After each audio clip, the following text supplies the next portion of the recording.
Assalamualaikum warahmatullahi wabarakatuh. Salam sejahtera buat kita semua. Semoga kita semua dalam keadaan sehat jasmani dan rohani, tidak kekurangan satu apapun. Amin ya robbal alamin. Oke, Mimin akan melanjutkan cerita Liontin Giok Naganya. Oke, tanpa berlama-lama, Mimin lanjutkan saja ceritanya. Gas. Bab 2545 sampai bab 2548. Lampu di pesawat tiba-tiba berkedip-kedip dan mulai berkedip 2 kali. Semua orang ketakutan. Dan banyak orang berteriak. Segera setelah itu, masker oksigen di pesawat terjatuh. Pemandangan di depan mereka membuat semua orang semakin panik, dan mereka semua mengulurkan tangan untuk mengambil masker oksigen. Situasi ini berlangsung sekitar 10 detik sebelum pesawat berangsur stabil dan lampu menyala. Saat ini, pengumuman di pesawat berbunyi, dan pramugarilah yang mengumumkan, penumpang yang terhormat, pesawat baru saja melewati awan dan mengalami cuaca konvektif yang menyebabkan fluktuasi. Mohon jangan khawatir, para penumpang. Kami sangat menyesali ketidaknyamanan yang disebabkan karena membawamu pergi. Ternyata ada turbulensi di udara, dan semua orang menghela nafas lega. Sepertinya mereka sendiri yang takut. Dan ketika semua orang bernapas lega, tiba-tiba terdengar suara pop, dan semua lampu di pesawat menjadi gelap kembali.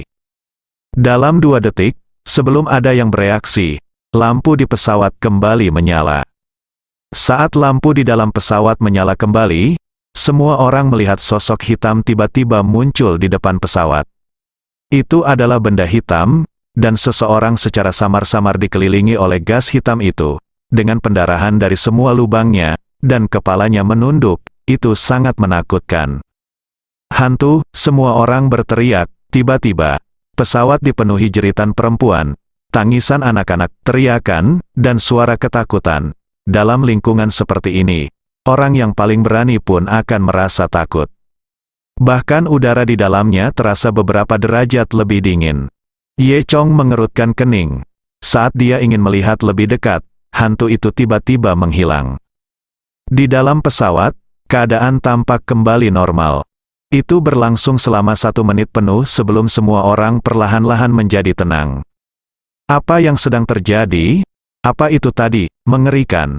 Semua orang berkomentar satu demi satu. Saat ini, saya tidak tahu apakah kenyamanan Xiaolan berpengaruh, atau apa, tetapi bayinya berhenti menangis. Tanpa tangisan bayi, hati semua orang berangsur-angsur menjadi tenang, dan mereka tampak tidak setakut sebelumnya. Beberapa orang bahkan bertanya-tanya, apakah kita berhalusinasi bersama, atau apa yang terjadi? Tidak, tidak, tidak, tidak, ini tidak mungkin. Beberapa orang masih panik. Pada saat ini, seseorang tiba-tiba berteriak, "Ah, lihat!" Semua orang melihat ke arah sumber suara, dan melihat seorang lelaki tua, sekitar 60 tahun, seluruh tubuh dan mulutnya berkedut, mulutnya berbusa, sudah berguling-guling matanya. Tampaknya lelaki tua itu mengidap penyakit jantung dan baru saja ketakutan. Dampaknya adalah serangan jantung. Xiaolan dan pramugari lainnya segera menghampiri dan berjongkok untuk memeriksa lelaki tua itu. Saat ini, pramugari lainnya ketakutan dan panik. Jarang sekali Xiaolan bisa tetap tenang. Cepat, ambil kotak P3K. Tak lama kemudian, meriam P3K dibawa. Namun, Xiaolan kemudian menyadari bahwa lelaki tua itu sedang sekarat dan kotak P3K tidak berpengaruh pada lelaki tua itu. Xiaolan bertanya dengan penuh semangat, semuanya. Apakah ada dokter di pesawat kita? Apakah ada dokter? Jika demikian, silakan datang dan membantu, teriak Xiaolan 2 kali. Pada saat ini, Ye Chong datang dan berkata, biarkan aku melihatnya. Nada suara Ye Chong sangat tenang. Untuk beberapa alasan, Xiaolan merasa terhibur dalam kepanikannya setelah mendengar nada bicara Ye Chong. Dia tidak menyangka Ye Chong akan melangkah maju lagi. Xiaolan segera berdiri dan memberi ruang bagi Ye Chong. Ye Chong berlutut dan membungkuk untuk memeriksa kondisi lelaki tua itu. Tuan, Xiaolan berjongkok di sebelah Ye Chong dan berbisik kepada Ye Chong. Apakah Anda seorang dokter? Ye Chong berkata dengan tenang, Anda tahu cara merawat pasien. Ye Chong mengamati lelaki tua itu dengan cermat. Tubuhnya sudah tidak bergerak, dan jelas sekali bahwa dia akan mati. Kemudian, Ye Chong mengulurkan jarinya dan menyentuh hati lelaki tua itu. Kemudian, dia menuangkan aliran energi sejati ke dalam tubuh lelaki tua itu melalui jari-jarinya. Menurut akal sehat, ketika energi sejati masuk ke dalam tubuh orang tua, maka akan mengaktifkan fungsi kardiopulmoner orang tua tersebut. Setelah operasi Ye Chong, bahkan jika jantung lelaki tua itu bermasalah lagi, Ye Chong untuk sementara dapat menghidupkan kembali lelaki tua itu. Namun yang aneh adalah ketika energi Ye Chong memasuki hati lelaki tua itu, dia sudah menyadari bahwa lelaki tua itu sudah mati. Dan, sepertinya, sudah lama sekali sejak dia meninggal. Tidak ada cara untuk menyelamatkannya. Ye Chong merasa sangat aneh. Dia tahu bahwa ini pasti seseorang yang melakukan kesalahan, dan proses kematian yang normal tidak boleh seperti ini. Namun, Ye Chong masih belum tahu siapa dia dan metode apa yang dia gunakan. Sepertinya kali ini saya bertemu dengan seorang ahli. Pada saat ini, Xia Olan yang berada di sebelahnya bertanya dengan suara rendah, "Tuan, bagaimana kabarnya?" Ye Chong menggelengkan kepalanya dan berkata, "Saya tidak bisa menyelamatkannya." Kemudian, Ye Chong berdiri. Xia Olan menutup mulutnya dengan ngeri. Semua orang di sekitarnya menarik napas dalam-dalam. Tidak ada yang menyangka hal seperti itu akan terjadi di pesawat biasa. Beberapa orang ketakutan setengah mati. Setelah itu, staf di kapal membawa jenazah lelaki tua itu ke baris terakhir dan menempatkannya di sana. Toh, ruang di pesawat terbatas. Meski orang tak mau tinggal bersama mayat, tak ada yang bisa mereka lakukan. Para kru hanya bisa menutupi tubuh lelaki tua itu dengan selimut untuk sementara waktu menyembunyikannya dari pandangan semua orang. Semua orang duduk dengan kaget. Ketika hal seperti ini terjadi, suasana tiba-tiba menjadi sangat khusyuk. Ye Chong mengerutkan kening dan kembali ke tempat duduknya. Dia masih tidak mengerti apa yang terjadi, tapi pasti ada yang merencanakan sesuatu. Saat Ye Chong sedang berpikir liar, Xia Olan membawakan secangkir air panas dan menyerahkannya kepada Ye Chong. "Tuan, tolong minum segelas air, terima kasih atas bantuan Anda." Sebenarnya, Xia Olan sendiri cukup ketakutan. Dia menyerahkan gelas air kepada Ye Chong, dan Anda dapat melihat tangan kecilnya sedikit gemetar.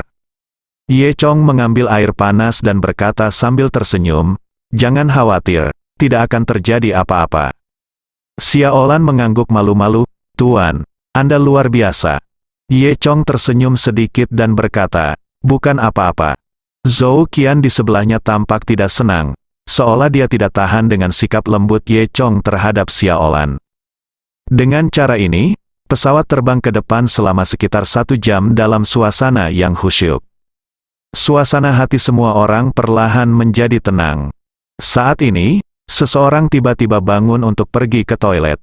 Toiletnya ada di bagian paling belakang kabin pesawat. Kalau jalan ke toilet harus melewati jenazah lelaki tua itu. Tentu saja, ada juga 5 orang kuat yang pingsan. Jika mereka benar-benar tidak bisa menahannya, tidak ada yang mau ke toilet.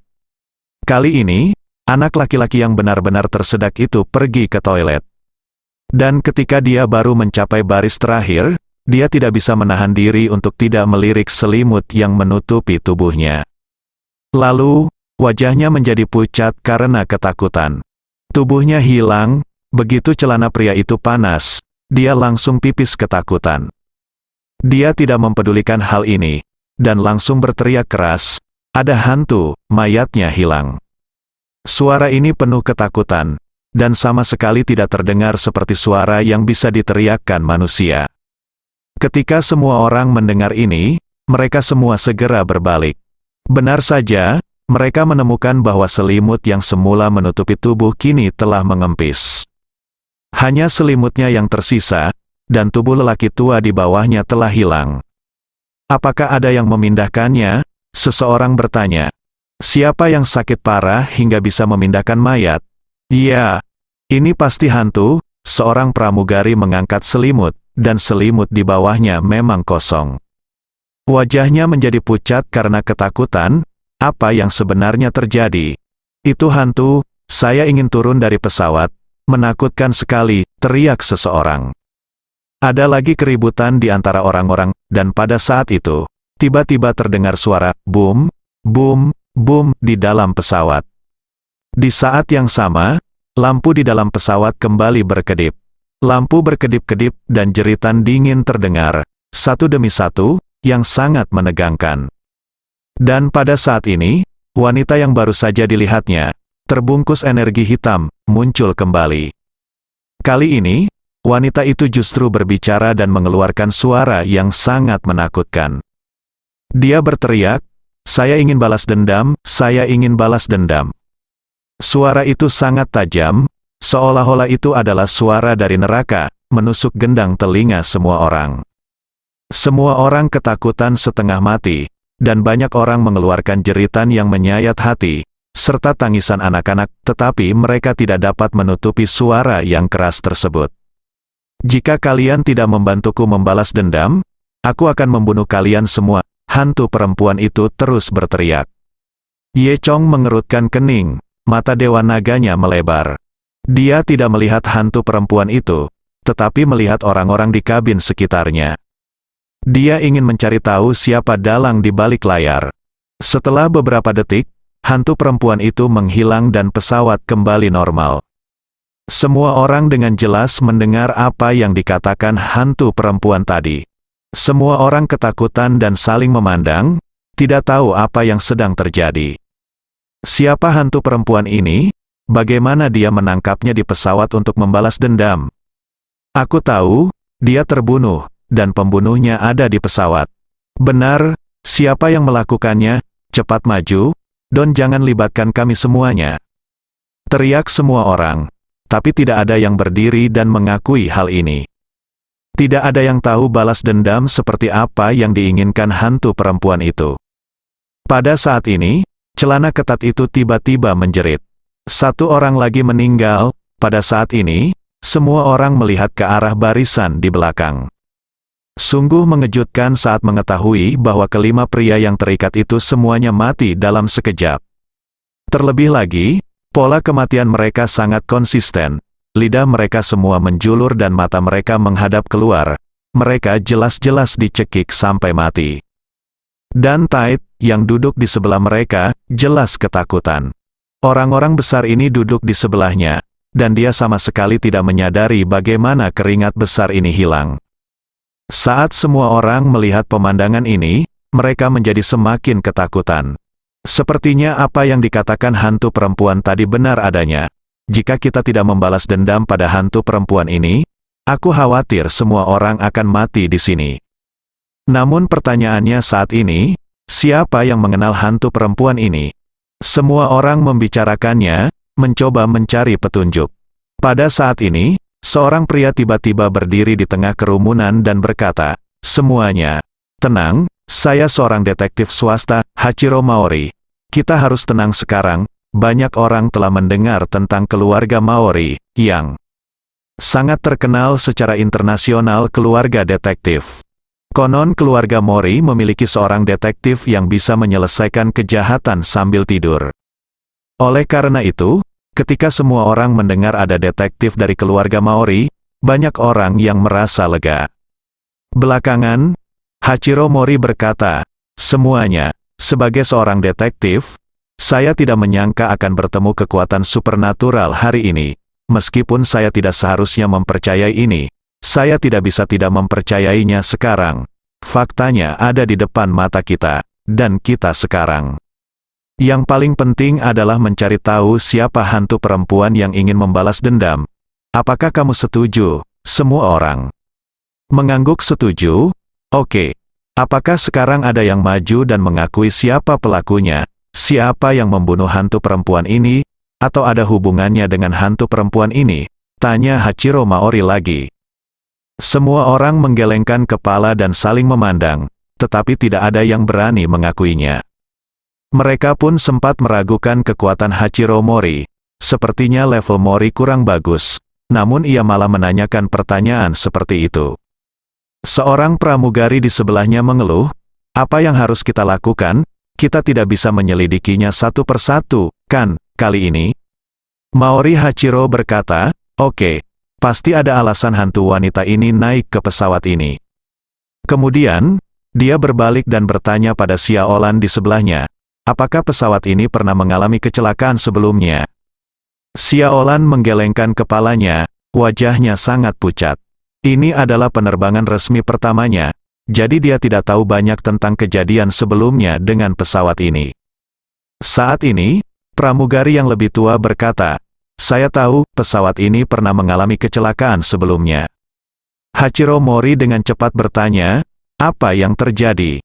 Pramugari berkata, saya ingat itu terjadi 3 tahun yang lalu baru-baru ini. Selama sebuah penerbangan maskapai, seorang penumpang wanita di pesawat itu menghilang tanpa alasan. Apa, hilang? Semua orang sangat penasaran. Adakah yang bisa menghilang di pesawat? Iya. Pramugari berkata, kami juga sangat terkejut pada saat itu. Tetapi kami memeriksa pengawasan pesawat dan menemukan bahwa wanita ini memang naik ke pesawat. Tetapi setelah pesawat kami mendarat, pengawasan tidak pernah melihatnya lagi. Pramugari mengenang, semua orang sangat takut dengan kejadian ini pada saat itu. Belakangan dianggap sebagai kejadian supernatural di bandara dan dipublikasikan sejak lama. Ada banyak kejadian supernatural di pesawat, dan kebanyakan dari mereka apakah orang-orang mengobrol setelah makan malam. Ye Chong juga mendengar sesuatu sebelumnya, dikatakan bahwa sebuah pesawat mengalami kecelakaan udara, dan semua awak serta penumpangnya tewas. Namun belakangan, ada yang mengaku pernah melihat para awak pesawat di dalam kompleks asrama staf para awak kapal. Para awak kapal yang diduga tewas dalam kecelakaan itu semuanya membawa koper sambil berbincang dan tertawa satu sama lain, ke asrama staf. Apalagi sudah lebih dari 1 orang yang melihatnya.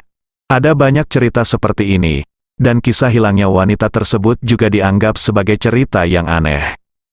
Pramugara berkata, meskipun awalnya menimbulkan kehebohan, kemudian semua orang menganggap kejadian ini sebagai cerita aneh dan lambat laun melupakannya. Hachiro Mori menyentuh janggutnya dan berkata, mungkinkah? Apakah? Karena kejadian ini, namun, bagaimana bisa seseorang menghilang tanpa alasan dan masih berada di pesawat? Ini terlalu aneh, seseorang bertanya.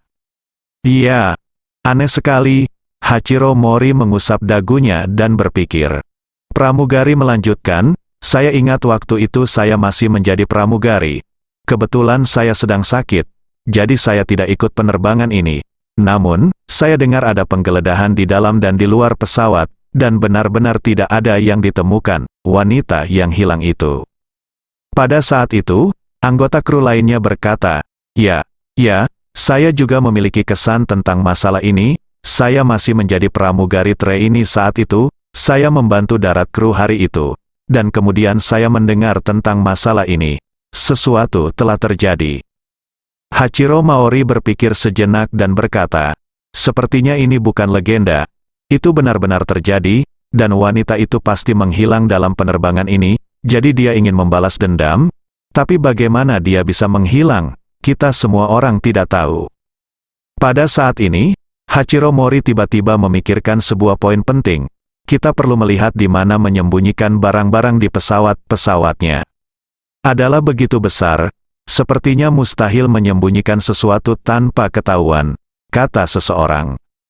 Hachiro Mori menggelengkan kepalanya dan berkata dengan percaya diri, ada tempat yang berfungsi. Di mana? Semua orang bertanya dengan rasa ingin tahu. Hachiro Mori menunjuk ke bawah dan berkata, di bawah pesawat kompartemen bagasi. Semua orang tiba-tiba menyadari, ya, kalau saat itu ada sesuatu yang disembunyikan di bagasi, memang akan sulit menemukannya. Tidak mungkin, saya memeriksa kompartemen bagasi berkali-kali dan tidak ada apapun di dalamnya, kata pramugari. Anggota kru lainnya juga mengatakan, ya, pesawat diperiksa dengan sangat hati-hati saat itu. Jika ada sesuatu di kompartemen bagasi, pasti sudah diperiksa. Saat semua orang berdiskusi, pesawat tiba-tiba berguncang lagi dan lampu berkedip-kedip. Bayangan itu muncul lagi. Semua orang ketakutan mendengar suara itu dan berteriak lagi. Aku ingin balas dendam, teriak hantu perempuan itu. Semua orang kembali berteriak, dan beberapa detik kemudian, lampu muncul kembali. Semua orang terkejut saat mengetahui bahwa lingkungan sekitar sepertinya telah berubah. Fasilitas interior pesawat yang semula baru kini menjadi sangat bobrok. Tirai yang semula berwarna hijau kini berubah menjadi kuning lusuh. Semua orang kaget, sepertinya baru saja mereka mengganti pesawat bobrok lainnya. Tidak ada yang mengerti apa yang sedang terjadi. Saat itu, pramugari berteriak, "Lihat!" Pramugari menunjuk ke bagian depan pesawat. Di bagian paling depan pesawat terdapat kolom surat kabar yang berisi surat kabar hari itu. Saat ini, tanggal di surat kabar tersebut jelas berasal dari 3 tahun lalu. Semua orang tercengang. Apa yang terjadi? Pramugara itu berkata, "Saya ingat dengan jelas bahwa surat kabar itu berasal dari hari ini. Tetapi mengapa surat kabar itu berubah dari 3 tahun yang lalu?" Xiaolan adalah orang pertama yang bereaksi dan berkata, "Ini tidak mungkin terjadi 3 tahun yang lalu. Seperti apa bentuk pesawatnya? Apakah ini saat kecelakaan terjadi 3 tahun lalu?" Semua orang tercengang. Namun tampaknya mereka berada di jalur yang benar. Wanita itu memang yang menghilang 3 tahun lalu. Kini, hantu perempuan tersebut telah mengembalikan pesawat tersebut seperti 3 tahun lalu. Mungkinkah mereka diminta mencari jejak aslinya? Sepertinya begitu, kata Hachiro Mori. Semua orang masih merasakan mati rasa di kulit kepala mereka. Bahkan Ye Chong merasa sedikit takut dalam lingkungan seperti itu. Sepertinya sudah waktunya bagi kita untuk pergi ke bawah tanah dan melihatnya, Hachiro Mori berkata. Wanita itu kemungkinan besar ada di kompartemen bagasi. Ketika disebutkan bahwa dia akan pergi ke kompartemen bagasi, semua orang ketakutan. Siapa yang berani turun ke basement kalau sudah berhantu? Hachiro Mori sangat berani, tapi dia sendiri tidak berani melihatnya. Jika kamu tidak pergi, maka aku juga tidak akan pergi. Melihat tidak ada yang menanggapinya, Maori Hachiro berkata, "Kalau begitu mari kita semua mati bersama." Pada saat ini, Xiaolan berkata dengan ragu-ragu, "Jika kamu harus pergi jika demikian, masukkan saya." Pramugari mengacungkan jempol pada Xiaolan dan berkata, "Bagus sekali, Xiaolan, saya tidak menyangka kamu begitu berani untuk pertama kalinya di pesawat. Setelah kamu kembali, aku pasti akan memujimu di buku harian pekerjaanmu." Xiaolan sebenarnya sangat takut, tapi dia cukup bertanggung jawab. Pada saat ini, Ye Chong berdiri dan berkata, "Aku akan pergi juga."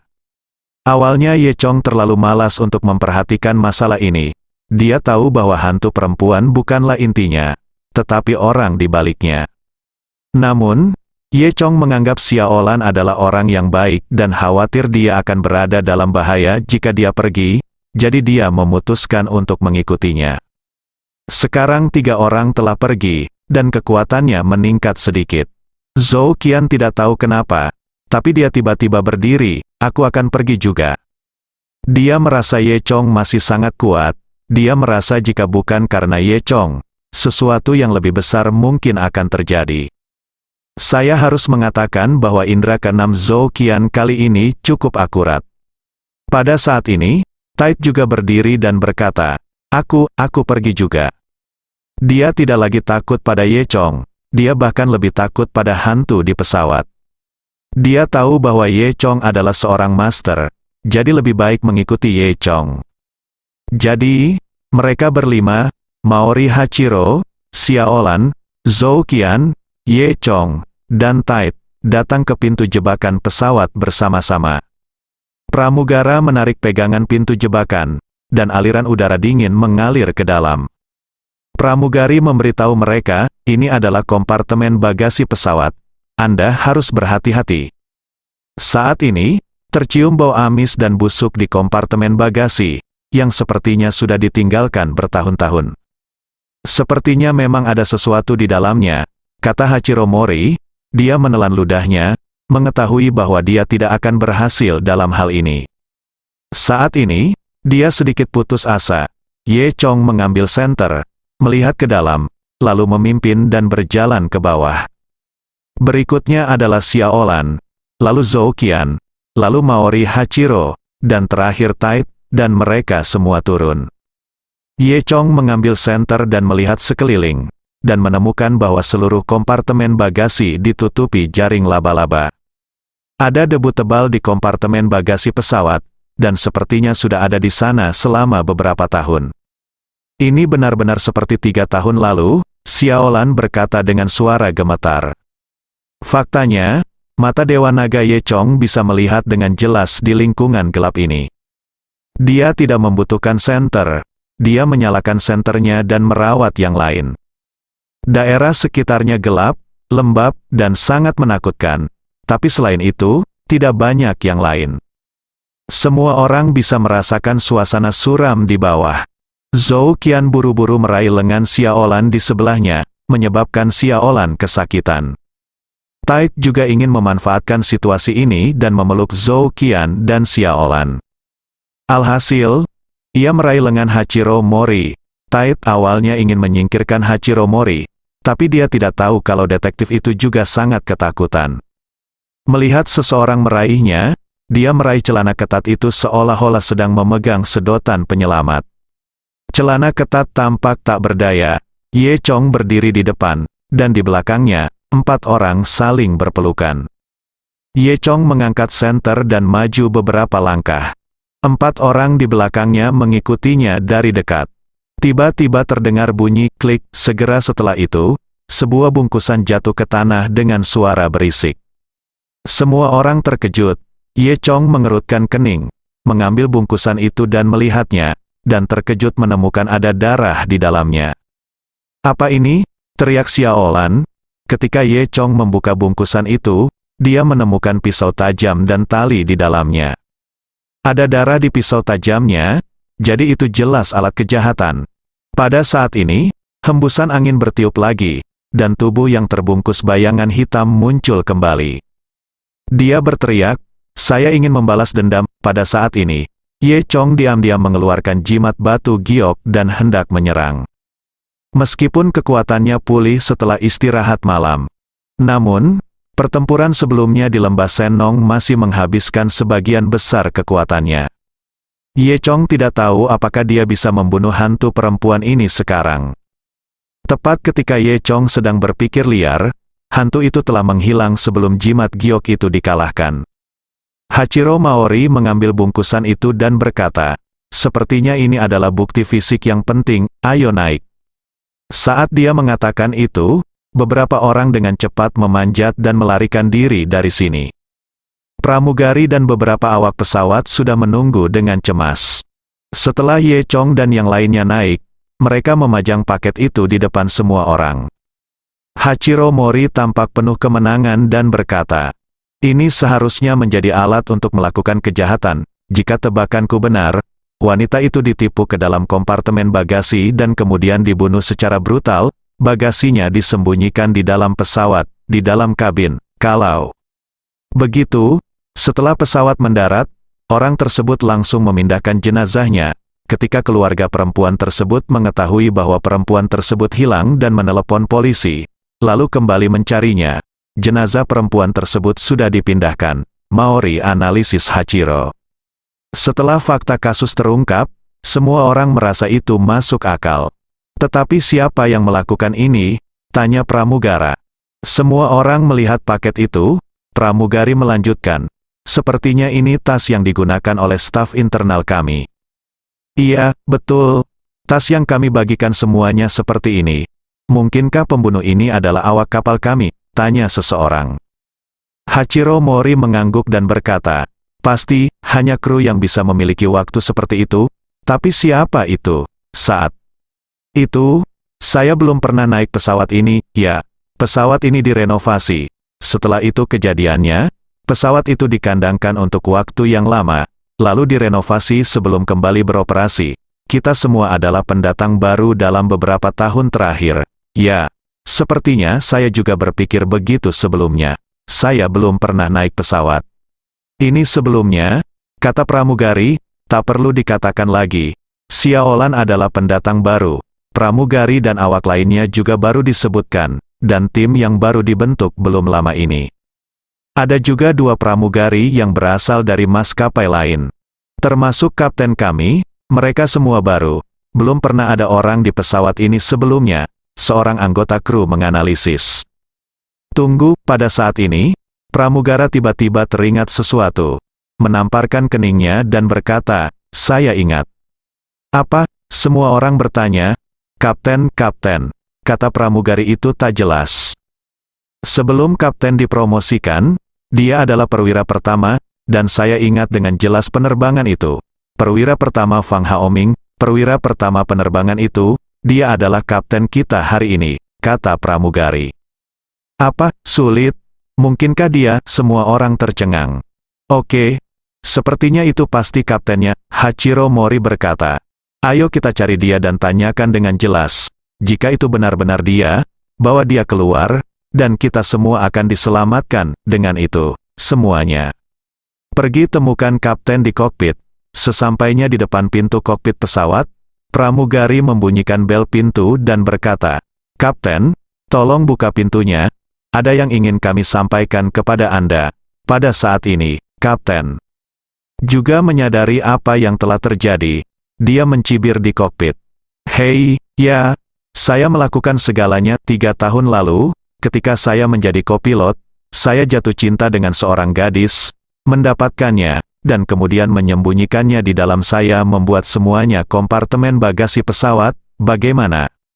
Buka pintunya, dasar pembunuh, teriak Hachiro Mori sambil mengetuk pintu dengan keras. Namun, pintunya tidak bisa dibuka sama sekali. Kapten terkekeh dan berkata, kamu ingin membalas dendam padaku. Aku akan membiarkan semua orang di pesawat menguburku bersamamu. Kapten menjadi gila dan kata-katanya sangat menakutkan. Semua orang tercengang. Pramugari bertanya, apa yang akan kamu lakukan? Jangan bodoh, buka pintunya. Haha, ayo mati bersama, teriak sang kapten. Saat dia berbicara, kapten tiba-tiba mengambil kendali pesawat dan turun dengan kasar. Sejenak, pesawat jatuh ke bawah, dan semua orang ketakutan.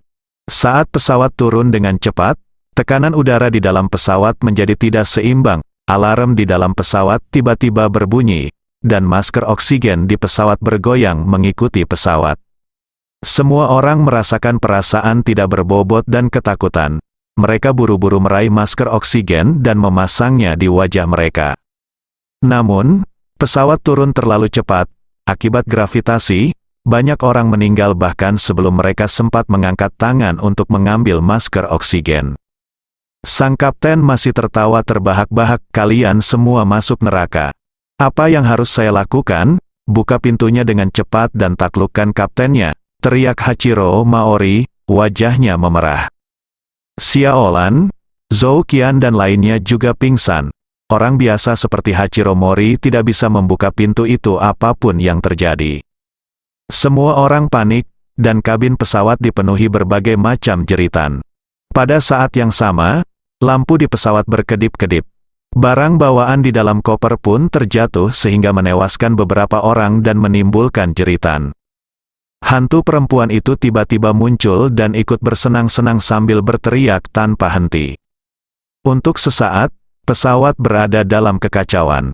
Pada saat ini, Ye Chong mengerahkan kekuatannya, mengambil napas dalam-dalam, dan dengan tarikan yang kuat, dia mendengar klik dan benar-benar membuka pintu. Hal ini juga membuatnya hampir pingsan, lagi pula kekuatannya belum pulih dari pertarungan sebelumnya. Pada saat ini, tidak ada yang peduli mengapa Ye Chong memiliki begitu banyak kekuatan. Mereka bergegas masuk satu demi satu, dan ketika mereka melihat lagi, kopilotnya telah dibunuh oleh kaptennya. Kapten sedang menerbangkan pesawat dan pesawat itu jatuh dengan kepala lebih dulu. Hachiro Mori menundukkan kapten dan menjepitnya ke tanah. Pada saat ini, sang kapten melepaskan perlawanan dan tertawa keras dan berkata, ayo kita semua mati bersama. Pada saat ini, pramugari buru-buru duduk dan menarik kemudi pesawat dengan keras. Kemudian, pesawat perlahan menjadi stabil, dan setelah 2 menit akhirnya naik. Kemudian, pesawat akhirnya terbang kembali dengan lancar. Selanjutnya, pramugari mengaktifkan mode mengemudi otonom. Semua orang menghela nafas lega. Saudari Liu, kamu luar biasa. Kamu benar-benar bisa menerbangkan pesawat, puji Xiaolan. Pramugari sangat bangga, Anda lupa, suami saya juga seorang kapten, saya telah belajar sedikit. Sekarang sudah aman, semua orang merasa jauh lebih santai. Kali ini jalan keluarnya sempit, dan segalanya tampak baik-baik saja. Setelah itu, semua orang mengendalikan kapten, mengikatnya, dan melemparkannya ke samping. Tunggu saja sampai diadili hukum, ucap Hachiro Maori bangga. Semua orang juga bertepuk tangan dan bertepuk tangan. Kemudian, mereka kembali ke kabin pesawat dan bersiap untuk menyampaikan kabar baik kepada semua orang. Ketika mereka melihat kabin itu, mereka langsung tercengang. Saat ini, kabin dalam keadaan berantakan, dan semua masker oksigen di bagian atas kabin telah jatuh dan menggantung di udara. Sedangkan bagi para penumpang tersebut, saat ini tidak ada suara sama sekali. Mengapa mereka semua mati? Xiaolan bertanya dengan heran. Saat pesawat baru saja jatuh, beberapa dari mereka mati-matian membuka pintu kabin tanpa memperhatikan situasi lain dan tidak tahu apa yang terjadi di dalam kabin. Mengapa semua orang tewas saat ini? Kali ini, pramugari berteriak kaget. Dia menunjuk ke suatu tempat di dekatnya, di mana para anggota kru berada, dan berteriak. Semua orang segera melihatnya, dan wajah mereka menjadi pucat karena ketakutan. Bahkan kulit kepala Ye Chong pun mati rasa. Ternyata pramugara itu benar-benar melihat tubuhnya sendiri. Dia duduk di sana, seperti yang lainnya, mata terpejam, tidak bergerak. Tak hanya jenazah pramugari, tapi juga awak pesawat lainnya juga ada di sana. Xiaolan pun berteriak saat menemukan jenazahnya sendiri. Termasuk Maori Hachiro, celana ketat, dan Zhou Qian. Mereka semua juga memperhatikan tubuh mereka dan tetap tidak bergerak di tempat duduk aslinya. Mereka sama sekali tidak mengerti apa yang sedang terjadi.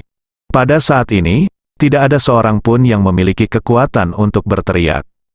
Guncangan yang terus-menerus membuat mereka semua mati rasa. Ye Chong juga berada di sebelah Zhou Qian dan melihat bahwa dia adalah mayat, duduk di kursinya. Perasaan ini agak aneh, dalam keadaan linglung, kulit kepala Ye Chong bahkan terasa mati rasa. Bagaimana kabarnya? Apakah mereka semua telah berubah menjadi hantu? Ye Chong mengerutkan kening, merasa sedikit pusing. Saat itu, tiba-tiba seorang penumpang berdiri. Dia adalah seorang bibi berusia 50-an. Dengan sosok gemuk, dia adalah bibi yang sama yang pernah menggendong bayi sebelumnya. Saat ini, yang digendongnya bukan lagi bayi, melainkan kerangka seukuran bayi. Sang bibi mengelus kepala tengkorak itu seperti sedang membelai anaknya sendiri, Yi Kuyue. Adegan ini tidak bisa dikatakan mengharukan atau menakutkan. Setelah sekian lama, dia mengangkat kepalanya dan tersenyum pada semua orang. Lihat, kalian semua sudah mati. Apa, semua mati? Apa yang terjadi? Xiaolan bertanya dengan heran. Tidak mungkin. Ayo hidup dengan baik, kata pramugari. Bibinya berkata, kamu sudah mati dan tidak mengetahuinya. Aku adalah utusan dunia bawah dan aku akan membawamu kembali ke dunia bawah. Faktanya, kamu sudah mati ketika kamu terbentur untuk pertama kalinya.